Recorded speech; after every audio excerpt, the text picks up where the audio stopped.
اړخې د خورش، چپ اړخې د خورش، طلایي د خورش، بړستنې د خورش. د غزیات ساتي ښه، هر طرف ته به خوري ښه.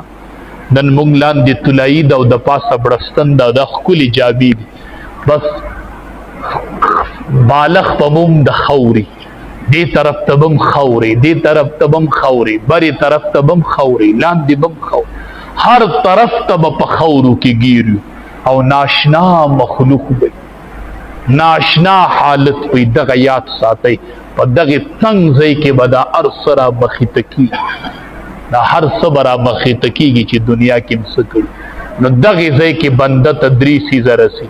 یو صدقه جاریه چې چرته په ژوند دې صدقه کړي، کوی دې که نستی دی چرته چې ته مړی او مارغان تېنه اوبس کړي او زناور تېنه اوبس کړي او انسانان تېنه اوبس کړي او خلق پې اودسونه کړي، کړی دی دی؟ جومات ته جوړ کړی چې ته مړی او خلق پې سجدې پکې لګي او خلق پکې منځونه کړي، کړی دی دی؟ نه.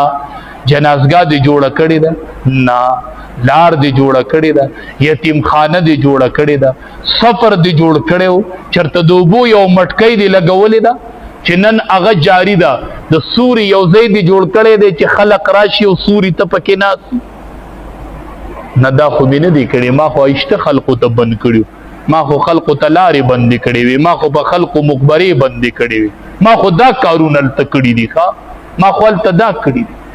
نا صدقتن جاریتن، دسی کار وکي کنه زنانه او نارینه و چې ته مړی او هغه جاری وي، چې ته مړی هغه جاری وي.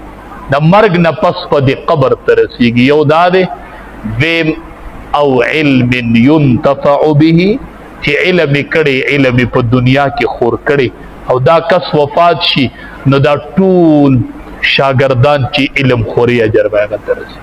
امام بخاری رحمت الله علیه چې وفات شو 90,000 شاگردان تینه پاتې شوي، لزر کم 1,00,000 شاگردان. دا د امام بخاری رحمت الله علیه پاتې شو. دریم ولد صالح يدعو له، چې نیک بچی پرېښو دی هغه وروستو تا ته دعاګانې کوي. نیک بچی ښه، دا هغه دریم دی. په بچو په لوڼو په بچو باندې قرآن زده کوي، سبا به نه یو دی به دعا کوي. یو عالم حافظ قاری بچے پریدوا، یو لور پریدوا چې بچو ته صرف په ناظره قرآن خی، یو قاعده ورته خی، الف او با ورته خی، الف او با ورته خی. نو دا بستا د اخرت ډېره لویه ګټې. مونږ داسې جنازې ولیدلې چې قبر سر تم حافظ قرآن ولاړ دی، خپو تم حافظ قرآن ولاړ دی او په منځ کې د مور قبر دی ښه